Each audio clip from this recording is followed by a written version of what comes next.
Muito bem, então nós estamos iniciando agora nosso trabalho na aula de hoje sobre Apocalipse de João, nossa segunda aula. Nós trataremos hoje sobre as 7 cartas do Apocalipse, que é o material que você pode encontrar nos capítulos 2 e 3 do livro de Apocalipse, certo? São 7 cartas e nós tentaremos fazer uma síntese do conteúdo dessas cartas na nossa aula de hoje, tá bom?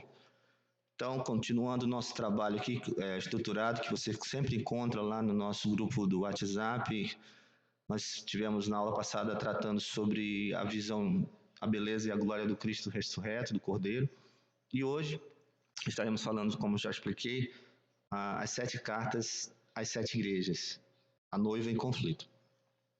Então, inicialmente, o foco dessa lição, eu queria explicar que, como já falei, essas 7 cartas são encontradas nos capítulos 2 e 3 do Apocalipse. Aqui você tem um pequeno mapa da região da Turquia moderna, que antes, durante o Império Romano, no século I, quando os apóstolos estavam vivos, João e os demais apóstolos, o apóstolo Paulo também, foi uma região intensamente evangelizada pelos primeiros cristãos.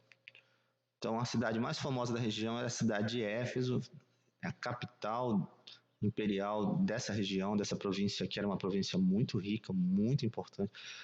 Ela tinha um papel extremamente importante para o Império Romano, por causa da localização geográfica, a riqueza e a população que vivia nessa região. Então, João, que estava preso na ilha de Patmos, no Mar Egeu, ele, antes de ser preso, ele era bispo nessa cidade de Éfeso, nessa capital aqui, cidade a mais expoente da região. E aqui você lê no texto de Apocalipse 1, do 10 ao 13, que o Senhor Jesus, ressuscitado, aparece a João numa visão e ordena que ele escreva as 7 igrejas localizadas nessas 7 cidades. Interessante, uma curiosidade é que a ordem das cartas é o movimento do relógio. Aqui, ó, Éfeso, Esmirna, Pérgamo, Tiatira, Sardes, Filadélfia e Laodiceia. Parece um relógio se movendo, os ponteiros aqui. Então, essas são as 7 igrejas que a gente observa nas cartas do Apocalipse. No final do texto aqui diz assim: quanto ao mistério das 7 estrelas que viste na minha mão direita e aos 7 candeeiros de ouro, as 7 estrelas são os anjos das 7 igrejas e os 7 candeeiros são as 7 igrejas, certo? Então você observa aqui, através do que Jesus está dizendo a João, que as estrelas simbolizavam os anjos das igrejas. Depois nós vamos entender que esses anjos provavelmente ele se referia a seres humanos, a líderes, a pastores que comandavam cada uma dessas igrejas.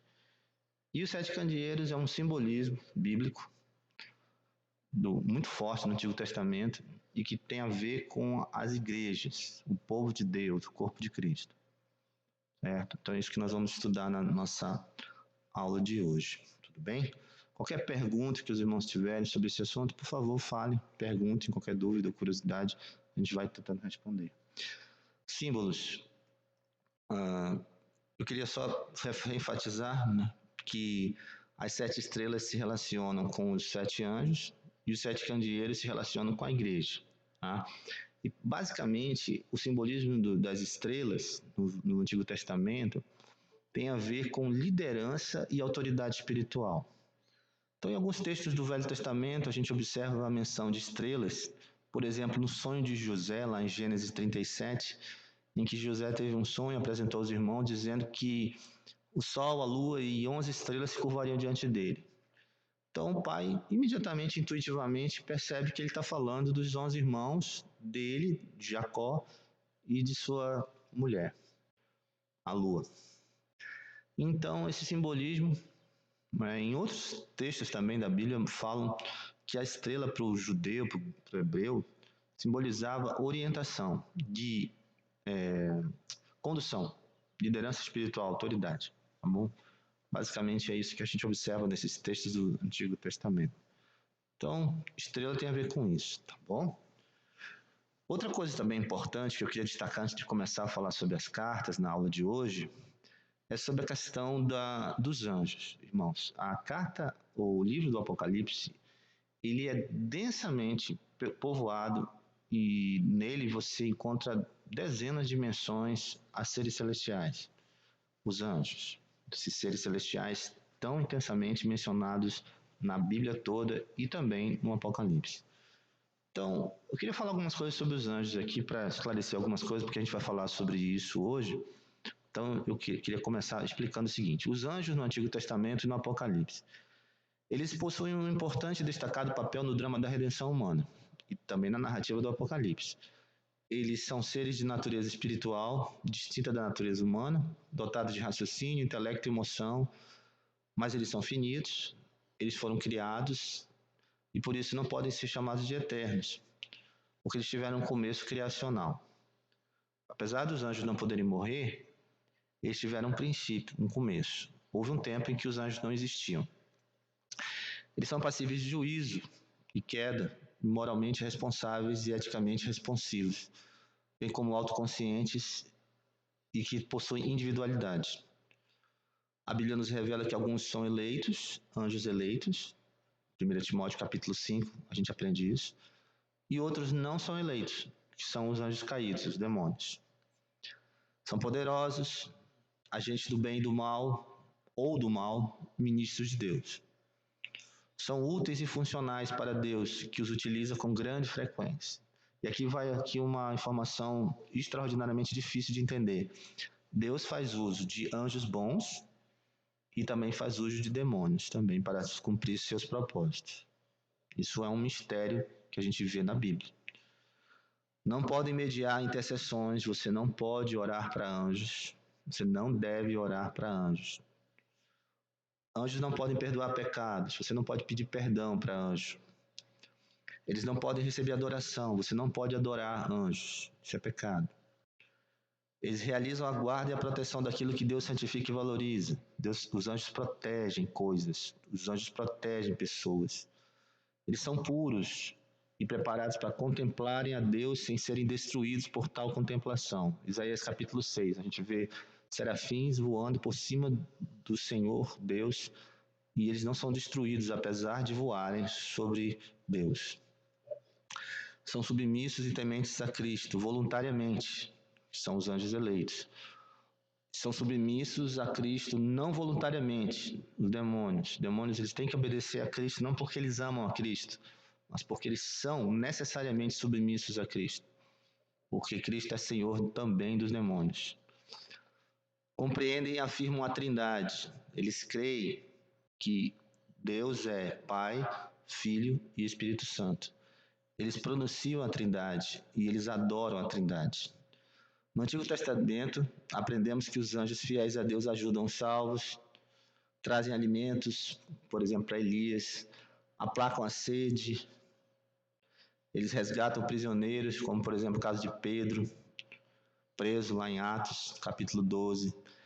Resistem e lutam contra anjos do mal, a gente vê isso em Judas, em Daniel. Derrotam exércitos, a gente aprende isso em Isaías, nas cartas, nos livros de Crônicas e Reis.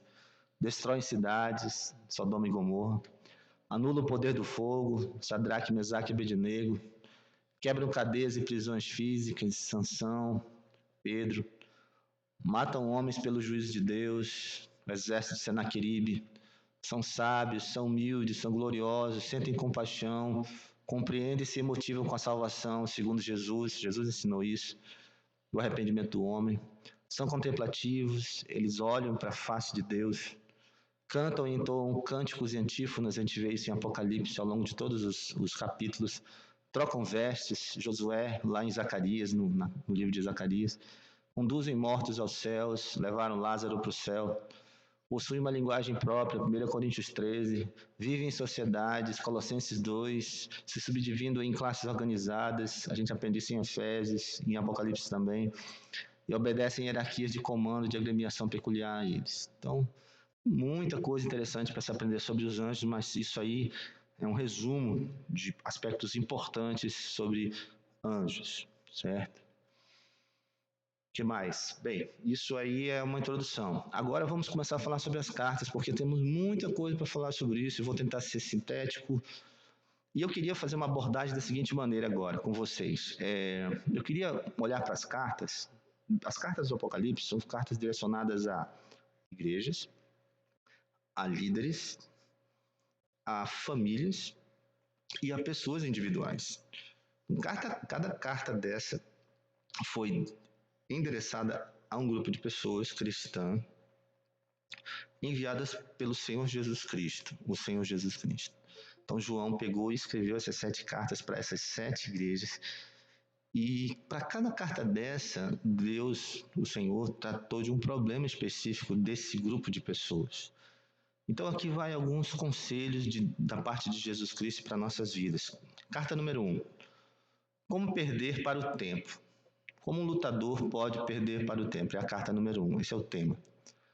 Então a carta número 1 foi destinada à cidade de Éfeso. O lutador que se perdeu no relógio da vida. Queria que alguém lesse para mim rapidamente, por favor, Apocalipse 2, de 1 a 7. Por favor, leitura. Alguém lê para mim. Pode ler. O anjo da igreja em Éfeso escreve: Estas coisas diz aquele que conserva na mão direita as 7 estrelas, e que anda no meio dos 7 candeeiros de ouro.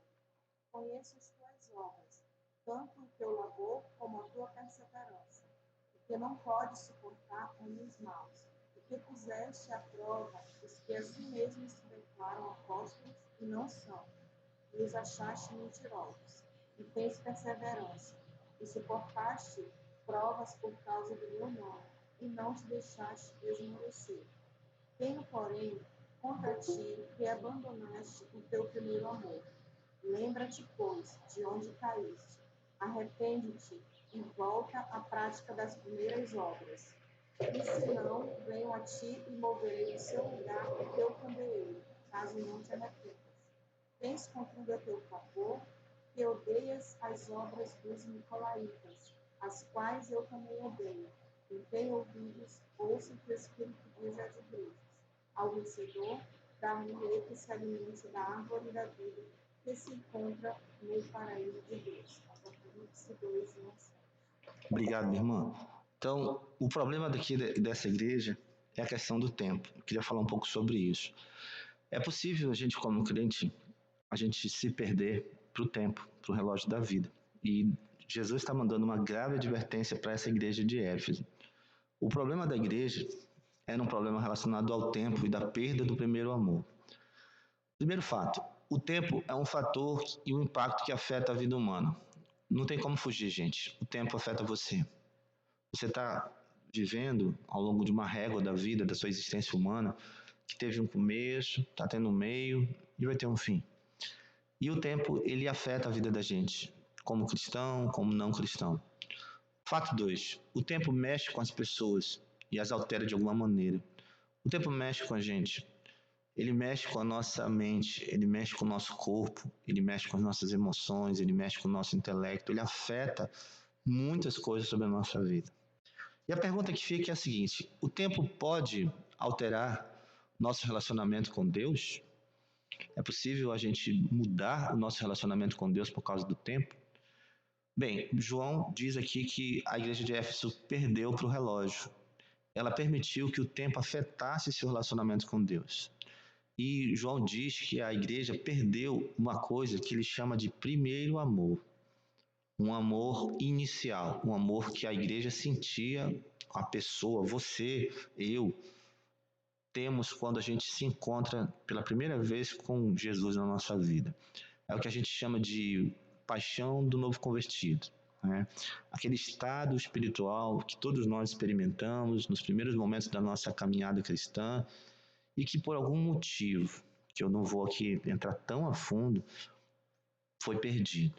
Então eu queria destacar 3 características do primeiro amor que a gente pode encontrar na Bíblia. A gente aprende na Bíblia que no primeiro amor existe uma coisa chamada simplicidade. humildade, contentamento com as pequenas coisas e descomplicadas. As coisas acontecem de forma descomplicadamente. E isso fica unido a um comportamento parecido com o da criança. Isso que é simplicidade. Existe ainda pureza, santidade e distância da malícia e da imoralidade. E terceiro, existe ainda uma caminhada apaixonada no deserto, o sentimento de paixão por um valor que faz com que os outros valores pareçam vazios e infrutíferos, como se você olhasse para o lado e só visse coisas desertas e fúteis, e somente aquilo que está na tua frente te interessa, que é Jesus. Então Paulo destaca isso em 2 Coríntios 11, para os coríntios, que ele se preocupava que os coríntios tivessem perdido, tivessem se corrompido, e tinham se apartado da simplicidade e da pureza devidas a Cristo, tal como a serpente enganou Eva lá no Jardim do Éden. Então, essa era a preocupação de Paulo. Ele disse assim, olha, não percam a simplicidade e a pureza. Então, isso é uma característica. A outra coisa é aquilo que o profeta Jeremias fala sobre o povo de Israel no deserto. Ele disse assim, a mim me veio a palavra do Senhor dizendo, Jeremias 2, vai e clama aos ouvidos de Jerusalém. Assim diz o Senhor. Eu me lembro, Deus falando, eu me lembro de ti, como você era, da tua afeição quando tu eras jovem, e do teu amor quando noivo, e de como me seguias no deserto, numa terra em que não se semeia. Então Deus lembrou a Israel de que alguma coisa mudou na caminhada do tempo, negativamente falando. Então isso é uma advertência que a carta de Éfeso faz. Então aqui algumas características, ó. O caráter de Cristo a se buscar, imitar e focalizar. A carta de Éfeso destaca o seguinte, que Jesus é aquele que conserva na mão direita as 7 estrelas e que anda no meio dos 7 candeeiros de ouro. Aqui você tem duas características dos atributos de Cristo. Primeira parte, que Jesus é transcendente. Ele conserva na mão direita as 7 estrelas. Significa o seguinte, que Jesus é sublime e maior do que todas as coisas. Ele controla os pastores, os líderes, os pais, aqueles que comandam, as autoridades que existem sobre nós, o presidente da República, o governador, o prefeito, todas as forças políticas, militares que existem no mundo. Mas Jesus também é imanente, ele está próximo e acessível. Ele anda no meio dos 7 candeeiros de ouro. Então essa certeza de que Jesus está sobre todas as coisas, de que Jesus está junto da gente, parece que a igreja de Éfeso tinha perdido. O desafio que ela precisa experimentar, lembra-te de onde você caiu, arrepende-te e volta de novo a praticar o que você já praticava antes. Ou seja, existe a possibilidade de voltar ao primeiro amor, sim, existe. Jesus está falando aqui que existe isso. Promessa ao vencedor, dali que se alimente da árvore da vida que se encontra no paraíso de Deus. Então existem riscos. Se você não fizer isso, você vai ter o seu candeeiro deslocado de posição. E eu acho interessante essa figura porque por que Jesus deslocaria o teu candeeiro? Você já entendeu que você está num lugar para ser luz? E que se você não está sendo luz nesse lugar, Jesus, ele como um senhor disciplinador e um pai, ele vai movimentar esse candeeiro. Aí você pergunta, Heron, como é que Jesus movimenta candeeiros? Eu não sei. Eu não tenho essa resposta para te dar. Eu sei que ele movimenta. Esse movimento pode ser um movimento de dor, um movimento de perdas, um movimento de um impacto na sua vida disciplinador. Alguma coisa que Cristo vai fazer, vai mexer no tabuleiro da vida, e cujo objetivo é que você se mova de posição para você cumprir o seu papel que você perdeu de fazer. Por isso que existe o movimento do candeeiro dentro do tabernáculo. É isso que Jesus está falando. Então, pontos positivos da carta da igreja aqui. Eles eram esforçados, eles eram dedicados, eles eram determinados, eles tinham uma doutrina sadia, eles tinham continuidade, eles tinham perseverança, eles tinham resiliência, eles tinham persistência, eles resistiam ao erro. Interessante, né? Mesmo sem amor, tudo isso é possível. Então eu queria te desafiar a pensar que você pode ter tudo isso aí que você está lendo na tela sem sentir amor. Tudo isso que você está lendo aí, que é positivo e que Deus não está dizendo que é errado, pode ser praticado sem amor, com ausência de uma simplicidade, um amor que precisa ter na vida cristã, aquele óleo que falta na nossa vida, certo?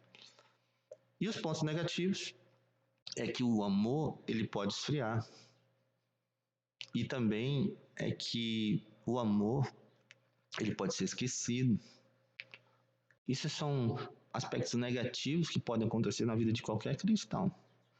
Então a cura para isso é aquilo que Jesus está falando. Lembra-te de onde você caiu, certo? É isso que a carta de Éfeso ensina. Carta número 2. Como perder para o medo. Então a carta número 2, ela diz o seguinte.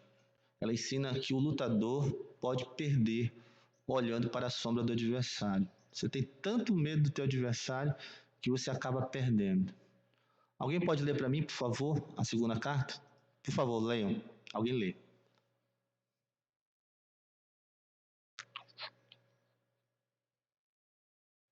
Pode ler. Ao anjo da igreja em Esmirna escreve: estas coisas diz o primeiro e o último, que esteve morto e tornou a viver. Conheço a tua tribulação, a tua pobreza, mas tu és rico, e a blasfêmia dos que a si mesmos se declaram judeus e não são, sendo antes sinagoga de Satanás. Não temas as coisas que tens de sofrer. Eis que o diabo está para lançar em prisão alguns dentre vós, para ser dispostos à prova, e tereis tribulação de 10 dias. Ser fiel até a morte, e dar-te-ei a coroa da vida. Quem tem ouvidos, ouça o que o Espírito diz às igrejas. O vencedor de nenhum modo sofrerá dano da segunda morte. Apocalipse 2, 8 a 11. Então, muito obrigado. O problema aqui é o medo. O medo era o problema da igreja de Esmirna. A igreja de Esmirna foi uma cidade, a cidade de Esmirna, uma cidade marcada muito por saques, incêndios, destruições, perseguição e tragédias. É aquela família que foi marcada por muitos problemas, muitas dificuldades, muitas perdas, muito sofrimento, mas aquilo afetou a fé daquelas pessoas. E aí o problema do medo é o seguinte, ele paralisa e nos desmonta. O fato 1 é o seguinte, o medo é um fator que pode paralisar a minha caminhada da fé. A minha caminhada da fé, ela tem que ser feita desprovida de medo. Os medos podem ocorrer, mas eles têm que ser menores do que o meu progresso na fé. O fato 2 é que o medo altera convicções, podendo nos fazer retroceder e perder o foco em Jesus, tirar os nossos olhos de Cristo. É isso que o medo faz na nossa vida. Foi o que aconteceu quando Pedro estava andando sobre as águas, lá no Mar da Galileia, e ele reparou na força do vento, ele tirou os olhos de Cristo e começou a afundar. Então, aqui nós temos um exemplo, por exemplo, no Velho Testamento, em 1 Reis 19, primeiro livro de Reis, em que Elias perdeu o foco de Deus ao focalizar na ameaça de Jezabel. O texto diz assim, Acabe fez saber a Jezabel tudo quanto Elias havia feito e como ele matara todos os profetas de Baal à espada. Ele matou 400 profetas. Então Jezabel mandou o mensageiro Elias dizer-lhe, façam-me os deuses como lhes aprover, se amanhã a estas horas não fizer eu a tua vida como fizeste a cada um deles. Ela jurou Elias de morte. Você vai morrer. Temendo, pois, Elias levantou-se para salvar sua vida, se foi e chegou a Berseba, que pertence a Judá, e ali deixou seu moço. Ele mesmo, porém, se foi ao deserto, caminho de um dia, e veio e se assentou debaixo de um zimbro, e pediu para si a morte, e disse, basta, toma agora, Senhor, minha alma, pois não sou melhor do que meus pais. Então você começa fazendo o que é certo, surgem as oposições, as implicações e os custos ameaçadores da vida, você se vê acuado e atingido por um perigo ou um poder maior que você, e você reage de forma natural, como todo ser humano reage, com fugas diante da minha própria insegurança. Então isso é um modelo de comportamento que todo cristão pode se ameaçar de viver, como a igreja de Esmirna. Então a igreja de Esmirna estava sofrendo perseguições. Então o caráter de Cristo é se focalizar que o lutador ele pode perder olhando para a sombra do adversário. Então Jesus diz o seguinte, olha para mim, Eu sou o primeiro e o último que esteve morto e eu tornei a viver. Ou seja, olha para mim. Eu sou vencedor da morte e do medo, porque eu venci a morte. Era isso que a igreja de Esmirna tinha perdido, o foco que Jesus venceu a morte. Não temas as coisas que tens de sofrer. A gente tem que orar e pedir para Deus tirar do nosso coração o medo de morrer, certo? A gente lembrar que as coisas que nós sofremos nessa vida são transitórias e as perdas, elas vão acontecer. Gente, todo mundo aqui nessa sala que está me escutando vai morrer. Cedo ou tarde, isso vai acontecer na nossa vida. Ou com 20 anos, ou com 30 anos, ou com 50, com 60, com 80. É uma realidade que o homem e a mulher vão experimentar. Mas o que Jesus está ensinando com tudo isso? Primeiro, promessas. Ele diz o seguinte: mantenha sua fidelidade para que você receba a sua coroa. E outra coisa, você não vai sofrer o dano da segunda morte. A segunda morte é a separação eterna de Deus, ser lançado no lago do fogo, do inferno. Jesus está garantindo que você não vai passar por essa experiência. Isso é uma promessa. Riscos e obstáculos. Eis que o diabo ele vai lançar vocês durante um certo tempo. O número 10 no Apocalipse simboliza tempo transitório, um tempo que tem data para acabar, tem baseline, tem prazo, vai terminar, certo? Então Deus está dizendo, você vai ter lutas, angústias durante 10 dias, mantém firme a tua fé que isso vai passar, certo? Os pontos positivos da carta de Esmirna, dos crentes de Esmirna, é que o sofrimento tinha dado a eles maturidade. Eu conheço a tua tribulação. Eles, apesar de se dizerem e se julgarem pequenos, Jesus está dizendo o seguinte: você é rico. Apesar de eu conhecer a tua pobreza, eu sei que tu és rico, tu tens muitos valores espirituais que você precisa lembrar. Outra coisa, existe um juiz atento a tudo. Eu conheço o que as pessoas que te enfrentam estão dizendo. E eu vou julgar essas pessoas. Eu sou um juiz atento. Nunca esqueça disso. E os pontos negativos, Jesus está lembrando a igreja para você não ter medo, para você não sentir medo e para você corrigir sua autoimagem, né? O cristão ele também tem uma autoimagem, uma imagem de si mesmo que precisa ser curada. Quanto mais você contemplar Jesus Cristo, mais você vai ter uma imagem curada acerca de mesmo. Pessoas que não experimentam uma vida de intimidade com Deus têm muitos problemas de autoimagem que precisam ser tratados por Deus na sua vida. Eu, às vezes, olho para a minha vida e eu vejo muitas limitações, eu me sinto desanimado muitas vezes. Mas eu tenho que lembrar sobre as riquezas de Cristo na minha vida, certo? Não a minha riqueza, mas aquilo que Deus, na sua riqueza em Jesus, depositou na minha vida.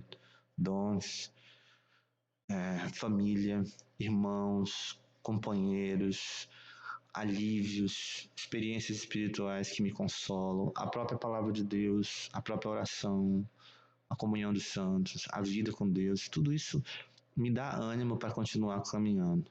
É isso que a igreja de Esmirna precisava relembrar, certo?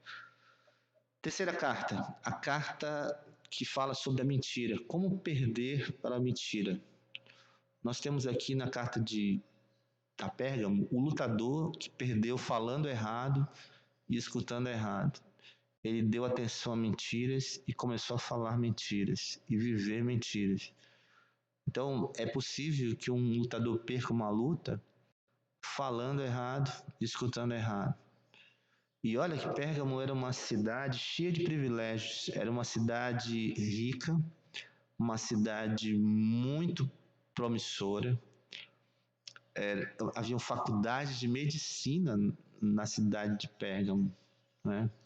Era uma cidade muito, muito avançada para os seus dias e politicamente muito privilegiada, porque eles fundaram lá também um templo a Zeus e dedicaram ao imperador Augusto.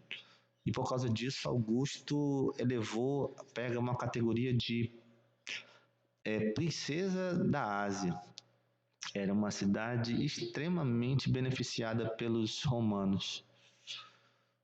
Mas aí acontecia um problema. Se tinha lá um templo de Zeus e o imperador adorado, ali era um foco de idolatria, de falsa adoração. Alguém pode ler para mim o texto aqui, por favor? Vamos ler?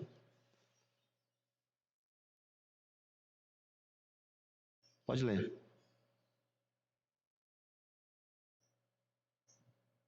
Ao anjo da igreja em Pérgamo escreve: estas coisas diz aquele que tem a espada afiada de dois gumes. Conheço o lugar em que habitas, onde está o trono de Satanás, e que conservas o meu nome, e não negaste minha fé. Ainda me diz Antipas, minha testemunha, meu fiel, o qual conhece entre vós onde Satanás habita.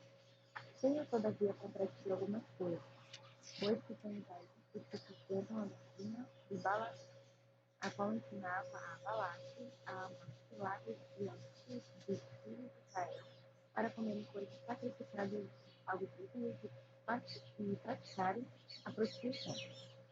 Outros simplesmente têm o que da mesma forma sustentam na doutrina dos Nicolaítas.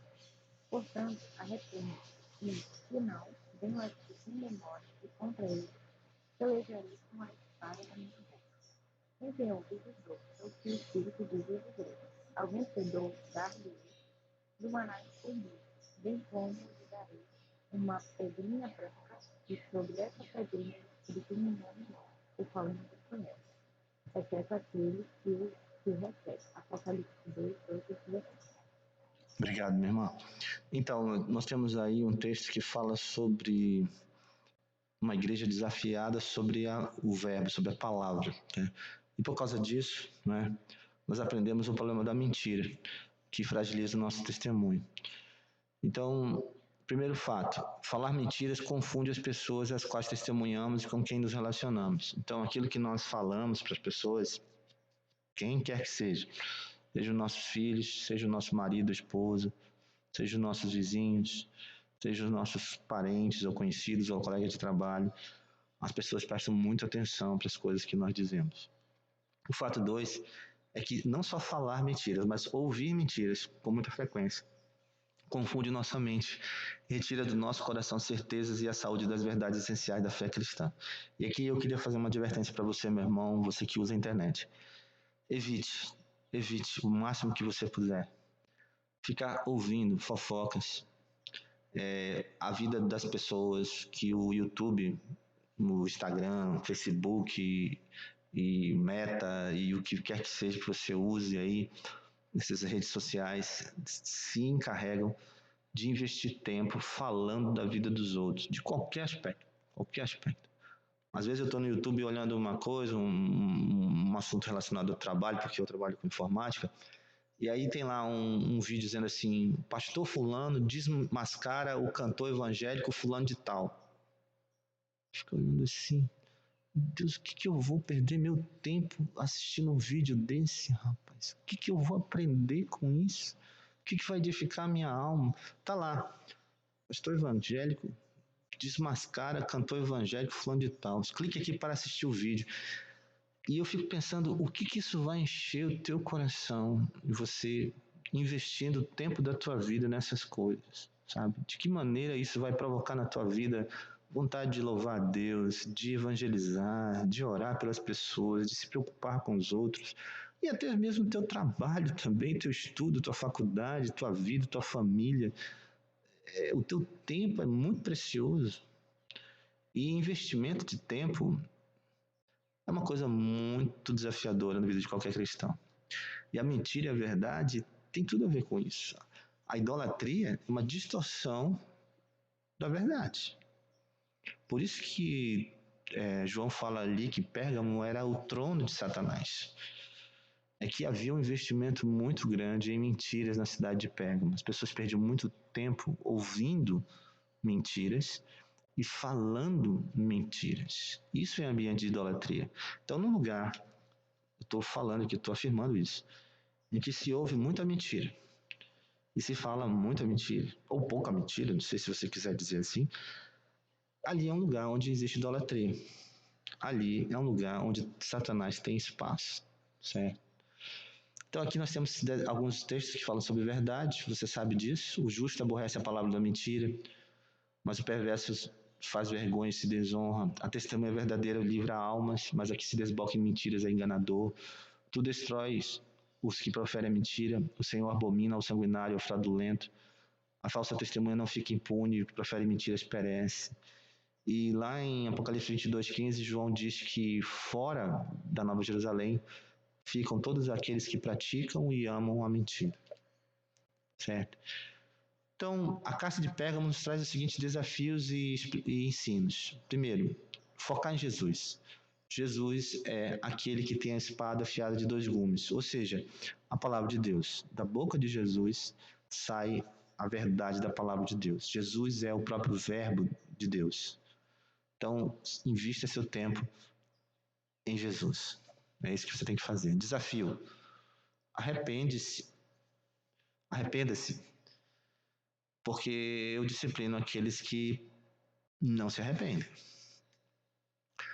Promessas. Jesus disse que o vencedor receberá o maná escondido, que é o alimento de Deus, o pão de Deus. Jesus é o pão de Deus. E receberá uma pedrinha branca. Culturalmente falando, historicamente falando, lá em Pérgamo haviam juízes que julgavam causas baseados em sorteios de pedras. Não é?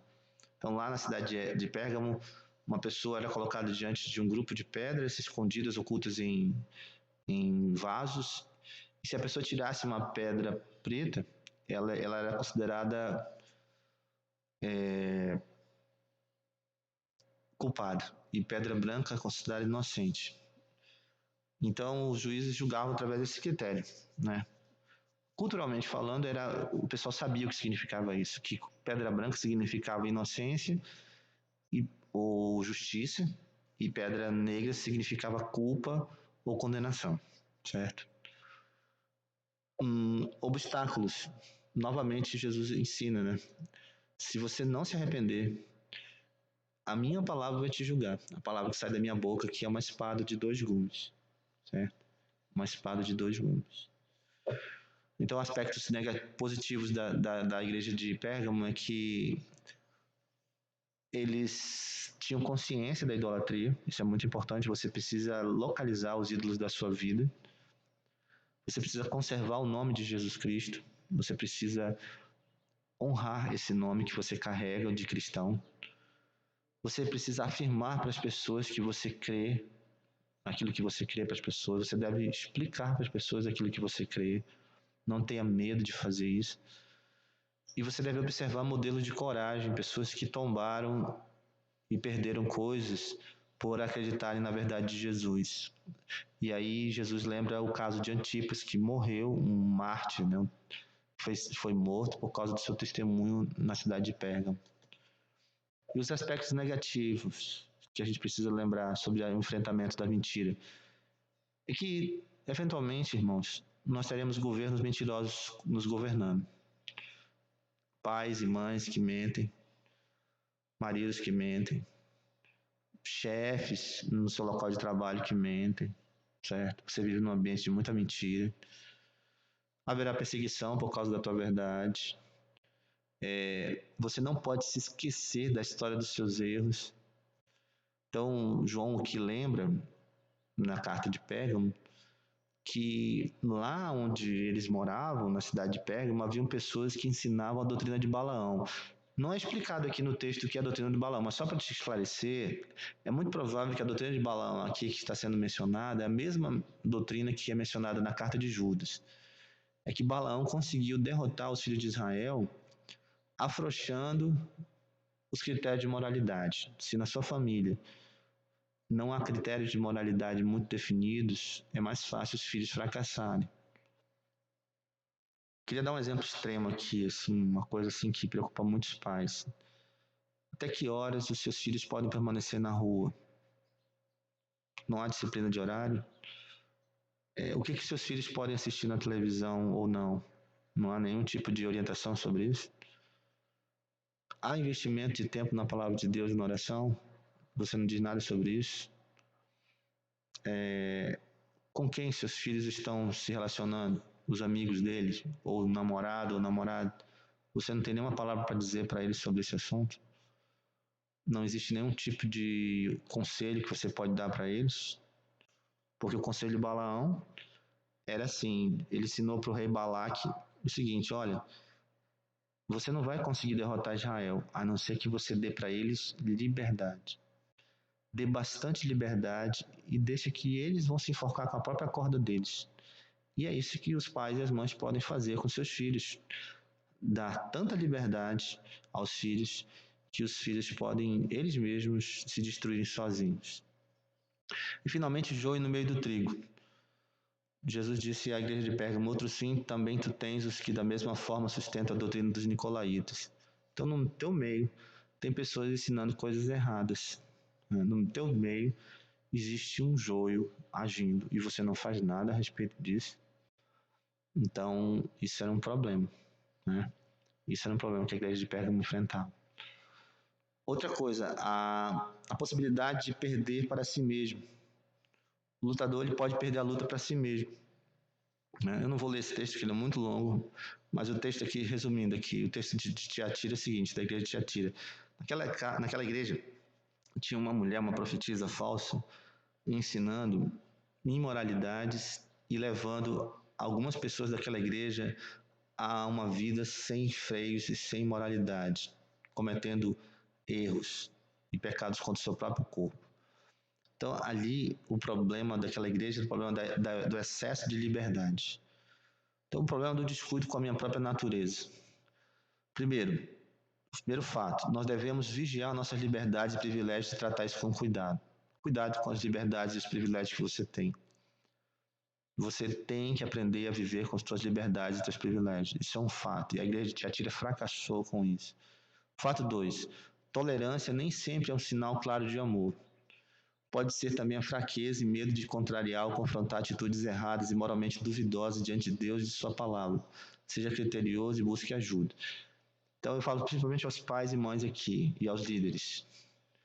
Se você às vezes tolera o erro e não diz absolutamente nada sobre um comportamento errado, você pode dizer para as pessoas que isso é uma expressão de amor, mas na verdade é uma fraqueza sua, é um erro.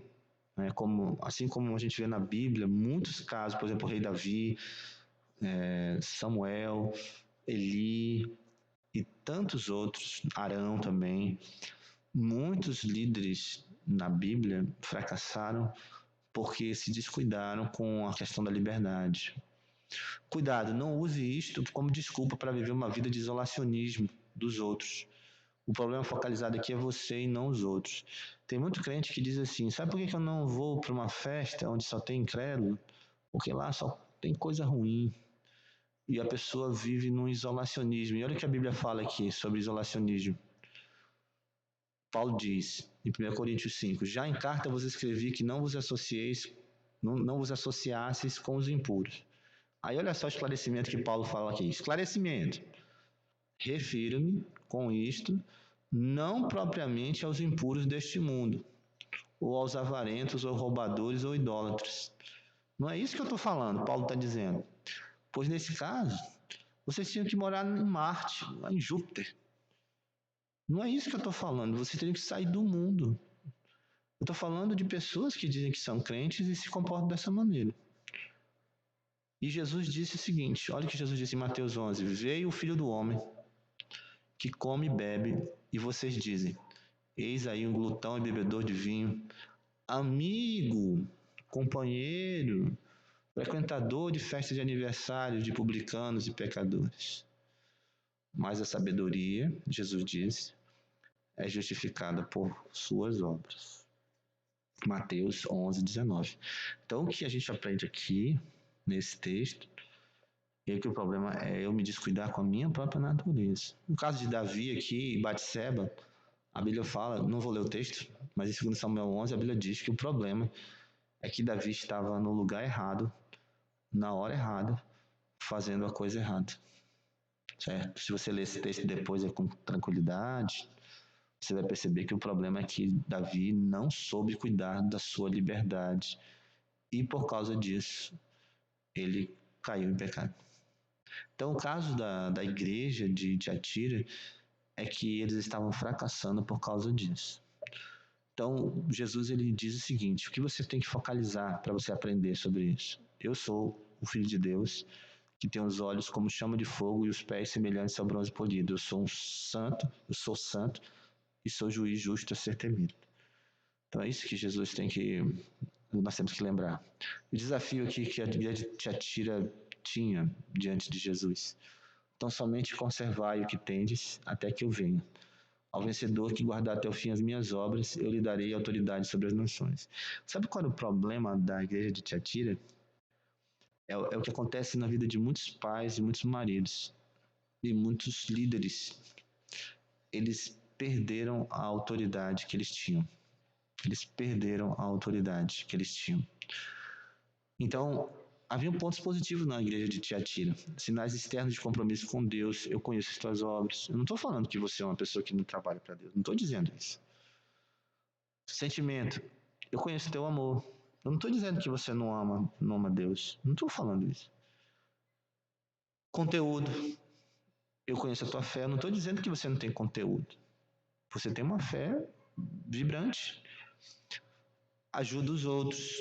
O teu serviço. Eu não estou dizendo que você não ajuda as pessoas, não distribui cesta básica, não colabora com a igreja, não é servo, não vai atrás das pessoas. Não é isso que eu estou dizendo. Tenacidade, a tua perseverança. Eu estou aqui, pastor. Eu continuo aqui, irmão. Eu estou aqui. Faça chuva, faça sol, eu estou aqui. Eu não estou dizendo que você não é tenaz. Progresso. As tuas últimas obras, elas são mais numerosas que as primeiras. Hoje você parece estar trabalhando mais do que quando você se converteu. Também essa abundância de palavras não era o problema da igreja de Tiatira. O problema da igreja de Tiatira é que eles eram fracos diante do pecado. Tenho, porém, contra ti que você tolera essa mulher. Esse problema tem um elefante na sala. Tem um problema que você não quer conversar. Existe um problema que você não quer tratar. Ouvidos disponíveis para o erro, aquilo que eu falei, meus irmãos, sobre a questão das redes sociais. O nosso ouvido está aberto para ouvir coisas ruins. Ou então o nosso mouse está disponível para clicar sobre coisas erradas. Então, cuidado com o mouse, né? Cuidado com o teu mouse. Exposição a armadilhas. Mais ainda, seduz os meus servos a praticarem a prostituição. Então, muitas vezes o cristão, ele é um patinho na lagoa, pronto para ser abatido pelos tiros das armadilhas.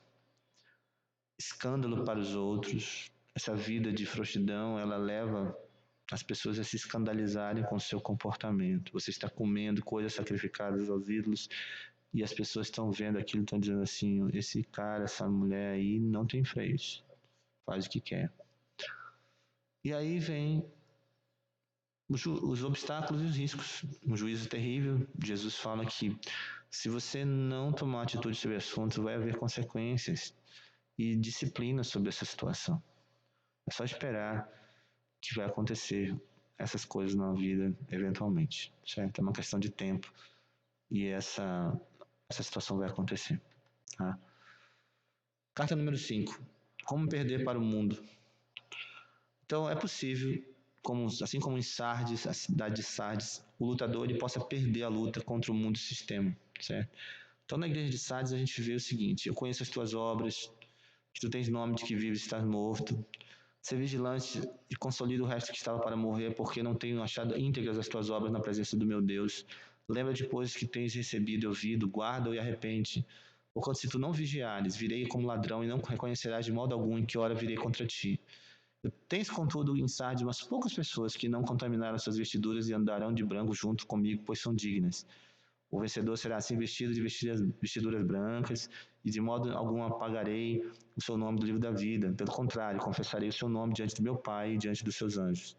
Quem tem ouvidos, ouça o que o Espírito diz à igreja. Então, o problema da igreja de Sardes eram os outros. Os outros que eram o problema. Então, o desafio de entender portas e o porteiro soberano. A vida é feita de portas abertas e portas fechadas. Esquecemos que às vezes medimos as portas e seus estados, a nossa capacidade de abri-las, em vez de confiar que o Senhor controla todas as chaves da vida e oportunidade. Meus irmãos, desculpa, eu inverti aqui. Isso aqui é da carta número 6. Me perdoem, por favor. Houve um equívoco aqui. Me perdoem. Eu vou ler depois isso. Tá havendo uma digressão aqui. Isso aqui não tem nada a ver com essa carta, não. Desculpem. Eu vou corrigir, tá? Então, assim, a carta de Sardes, ela fala o seguinte, que Jesus, ele é Senhor onipresente e soberano. Jesus é aquele que tem os 7 espíritos de Deus e as 7 estrelas, certo? Jesus, ele é controlador de todas as coisas, inclusive do mundo também, irmãos. O desafio aqui é que você precisa ser vigilante e consolidar as coisas que ainda estão vivas na sua vida. Precisa reacender, reviver aquilo que resta ainda. É isso que Jesus está falando para você fazer. Lembra-te daquilo que tens recebido e ouvido. Guarda isso e arrepende-se, certo? É isso que está acontecendo. Então, olha só. A igreja de Sardes. É bom lembrar o seguinte, o que Jesus disse para a igreja de Sardes? A minoria não é o problema. Nunca vai ser na vida de nenhuma igreja nós sermos poucos. Nunca vai ser na vida de um cristão, onde quer que ele esteja, ele ser a minoria, certo? Você e Deus são a maioria, certo? Você não deve se curvar à opinião da maioria que está errada. E outra coisa também que Jesus ensina para a igreja de Sardes é que a dignidade sempre virá com quem quiser andar junto com Cristo. Jesus disse, andarão de branco junto comigo, pois são dignos. A promessa é de que se você andar com Jesus, Jesus vai te honrar. É isso que Jesus está ensinando aqui, certo? Agora, os pontos negativos aqui que a gente percebe nessa igreja aqui de Sardes, essa quinta igreja. A opinião dos outros e não a opinião de Deus ameaça você? Essa é uma pergunta. Você se preocupa com o que as pessoas pensam sobre você? É por isso que a igreja de Sardes, ela perdeu para o mundo. Porque às vezes a gente, como cristão, a gente se preocupa muito com o que as pessoas estão pensando a nosso respeito. Isso é uma coisa que acontece muito frequentemente na vida cristã. É que frequentemente a gente se preocupa muito com o que as pessoas estão pensando. Desintegração e incoerência na vida? Porque Jesus diz o seguinte, porque eu não tenho achado íntegras as tuas obras na presença do meu Deus. Então o teste que Jesus está fazendo com a igreja de Sardes é o seguinte, aquilo que você está pregando para as pessoas, é o que você está vivendo?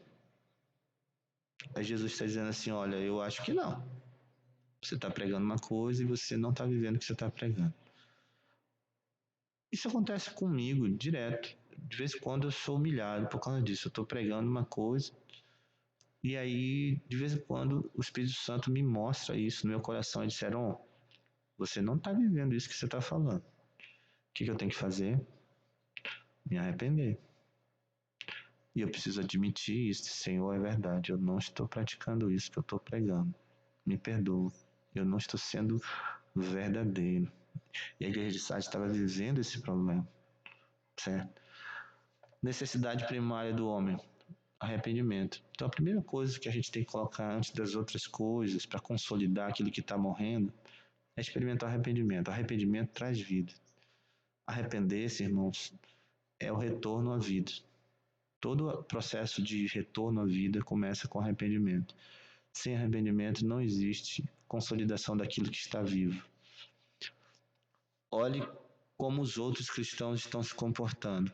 Observe as pessoas à sua volta.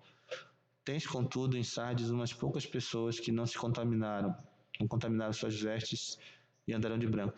Então, uma das coisas que a igreja de Sardes precisava fazer é observar as pessoas ali que não estavam errando, estavam acertando. É muito bom, irmãos, a gente olhar dentro da nossa igreja, dentro da nossa comunidade, da nossa congregação, da nossa família, pessoas que estão fazendo certo, né? Pessoas que estão caminhando de forma certa. Você olha para a vida dessas pessoas e você diz assim, poxa Deus, me ajuda a imitar o que meu irmão está fazendo, o que a minha irmã está fazendo. Eu preciso imitar essas pessoas, certo? Jesus está tentando nos ajudar aqui. Carta número 6. Como superar as nossas fragilidades. É isso aqui que eu puxei na outra, coloquei na outra imagem, que eu errei. É aqui, ó. Essa carta, queria fazer um destaque aqui, é a única carta em que Jesus não tem nenhum aspecto negativo para falar sobre essa igreja. A Filadélfia é a igreja que acertou diante de Jesus. É uma igreja pequena, uma igreja sofrida, uma igreja que tinha portas muito pesadas para serem abertas, e a igreja dizia assim: eu não sei se eu vou conseguir, Deus, abrir essa porta, eu não sei se eu vou conseguir liderar essa igreja, eu não sei se eu vou conseguir dar esse estudo bíblico, eu não sei se eu vou conseguir criar essa criança nos teus caminhos, eu não sei se eu vou conseguir evangelizar a minha sala de aula, eu não sei se eu vou conseguir consertar o meu casamento, eu não sei se eu vou conseguir amar minha esposa, eu não sei se eu vou conseguir amar meu marido, eu não sei se eu vou conseguir perdoar aquela pessoa que me magoou, que me traiu. É uma porta muito grande para eu vencer, Deus, me ajuda. E aí, esse lutador, apesar de estar sangrando, de se sentir fraco, ele venceu, ele conseguiu, certo? A igreja de Filadélfia é uma igreja vencedora. E aqui, nessa imagem que eu coloco aqui, eu falo um pouco sobre isso. O desafio de entender as portas e o porteiro. A vida é feita de portas abertas e portas fechadas, meus irmãos. Esse é um fato. Fato 2. Esquecemos que às vezes medimos as portas de seus estados pela nossa capacidade de abri-las, em vez de confiar que o Senhor controla todas as chaves da vida e as oportunidades. Às vezes a gente fica tentando medir a porta pela nossa capacidade de abrir. Está errado isso. Fato 3. O amor de Cristo, seu conhecimento de tudo, regulará a ocasião certa de portas se abrirem e se fecharem para nós em todos, repetindo, em todos os momentos e circunstâncias da nossa vida. Então, Cristo vai abrir porta para você quando for bom para você e conveniente para Ele. E Ele vai fechar portas quando for bom para você e quando for conveniente para Ele. Fato 4. Cristo sabe perfeitamente acerca de todas as nossas fraquezas e abrirá as portas para nós. Olha só o que a Bíblia fala aqui sobre uma porta que se fechou. Interessante aqui, rapidinho. Tendo Faraó deixado o povo, isso lá quando eles estavam saindo do Egito, né? Moisés levando o povo para fora do Egito. Deus não o levou pelo caminho da terra dos filisteus, que era o caminho mais perto, posto que mais perto. Pois disse, para que porventura o povo não se arrependa vendo a guerra e torne ao Egito. Havia um motivo porque Deus fechou a porta. É porque Deus olhou e disse assim: se eles forem por esse caminho aqui, eles vão desistir. Então eu vou mandar eles pelo caminho mais longo. Porém, Deus fez o povo rodear pelo caminho do deserto, perto do Mar Vermelho, e arregimentados subiram os filhos de Israel do Egito. Êxodo 13, 17 e 18. Então, esse texto é um texto maravilhoso para entender que Deus, muitas vezes, nos faz caminhar por caminhos mais longos, fecha portas e abre portas que a gente não compreende, porque Ele está vendo que isso será ruim para a gente. Isso é que nós aprendemos aqui em Êxodo 13. E em Atos 16, os evangelizadores da Ásia, olha só. E percorrendo a região frígio-gálata, tendo sido impedidos pelo Espírito Santo de pregar a palavra na Ásia, defrontamos a Mísia, que era uma região, e tentavam ir para a Bitínia, para a direita. Mas o Espírito de Jesus não permitiu e eles foram para a esquerda. Então, muitas vezes nós achamos que certas portas estão se fechando por causa do nosso pecado, por causa da nossa teimosia, mas simplesmente é porque Deus não tem esse plano para a nossa vida. Ele não quer que a gente caminhe por aquele caminho, porque Ele sabe o caminho que Ele quer para a sua glória e para a sua exaltação, e que às vezes foge da nossa compreensão. A gente não sabe porque Deus impede certas coisas.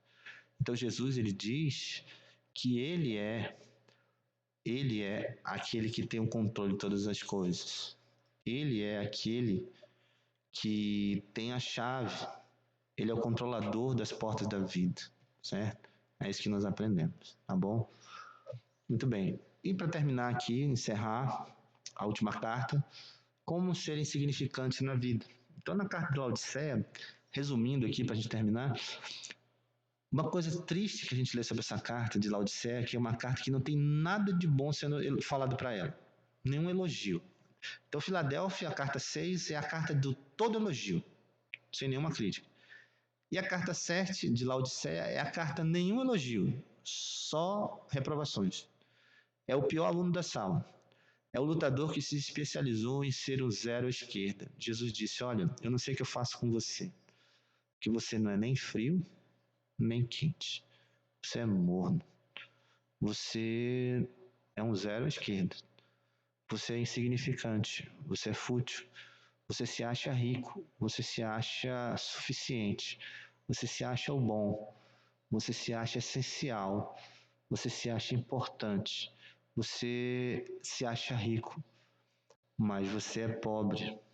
Você diz: eu estou rico e abastado, não preciso de coisa alguma, não preciso de ninguém, não preciso de irmãos, não preciso da igreja, não preciso de disciplina, não preciso de correção, não preciso da palavra, não preciso de oração, não preciso de comunhão, não preciso de dor, não preciso de sofrimento, não preciso de tribulação, não preciso de portas fechadas. E Jesus disse: tu és infeliz, tu és miserável, tu és pobre, tu és cego, tu és nu.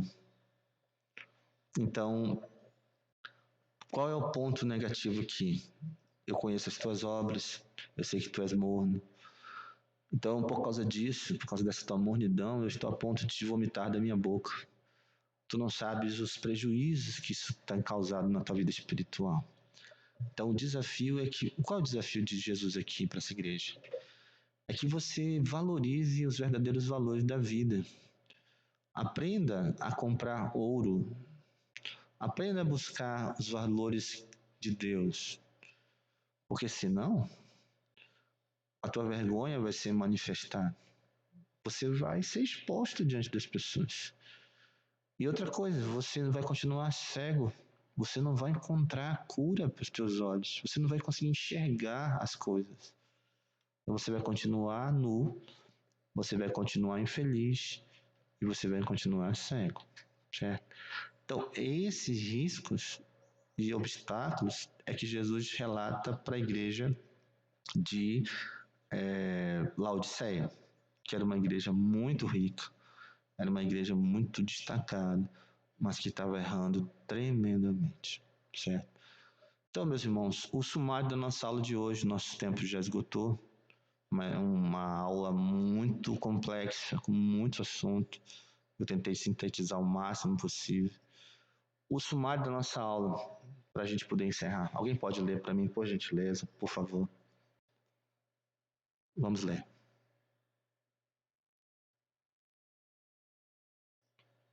Qualquer um pode ler.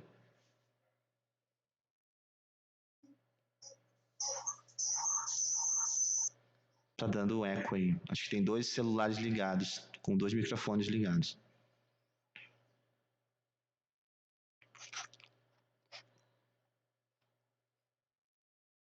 O Apocalipse é uma carta com o conteúdo de esperança, de desafio e de orientação sábia para todos os cristãos.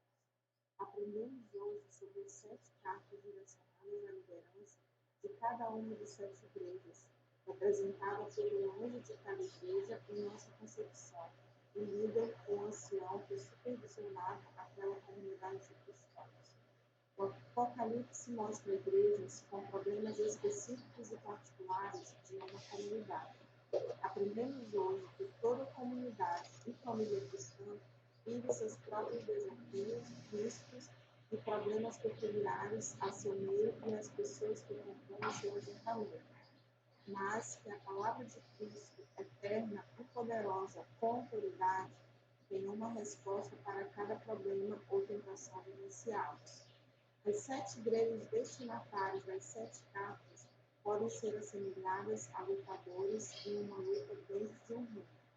A arena da vida e da história é o palco da vida cristã, de cada um de nós. Assim nos ensina o Apocalipse. Nessa arena, são vistos inúmeros homens e mulheres guerreiros, lutadores de carne e sangue, que sofrem, sangram, se ferem, e que são muitas vezes abatidos, derrotados e até desanimados. Mas João, da mesma forma, ensina e nos ajuda a relembrar que os cristãos são hoje e serão no dia eterno do Filho do Homem, vencedores em Cristo Jesus, apesar de todas as suas manchas, transgressões, incongruências, contradições e frequentes falhas para com Deus e com o próximo, e até contra si mesmos, pois a promessa das 7 cartas é a vida eterna, o perdão e a salvação em Cristo Jesus, o Senhor da vida e da morte e da igreja militante. Aleluia. Amém. Cristo é o Senhor de uma igreja formada por pessoas pecadoras e falhas, mas que são portadoras de uma esperança e uma salvação que não se perde com o pecado. O Apocalipse trata de igrejas problemáticas, como a ampla maioria é, afligida por contradições, medos, fobias, erros doutrinários, perigos e virtudes espirituais valiosíssimas. As cartas do Apocalipse revelam o presente estado da igreja, uma igreja militante ainda não glorificada. O estado de cada grupo de cristãos, apresentado pelas 7 cartas, mostra que a igreja cristã, visível da época de João e a atual, são igualmente cheias de rugas e falhas, que precisam da graça de Cristo para continuarem a se manterem na caminhada da santificação, rumo à glória e à plenitude de Cristo. O Apocalipse é um chamado ao arrependimento e um chamado à santidade. Os desafios das 7 cartas parecem muito similares entre si em alguns de seus pontos mais gerais. Cada uma delas deve compreender suas fraquezas e falhas espirituais, identificar seus pecados e pontos de tropeço, experimentar o genuíno arrependimento, receber o perdão e finalmente voltar à plena comunhão com Cristo, para continuar esperando o seu iminente e prometido retorno. Amém. Muito obrigado, Arlane. Então, meus irmãos, esse daí é o nosso conteúdo da aula de hoje, né, que nós trabalhamos relacionados aos desafios apresentados por João às 7 cartas da Ásia.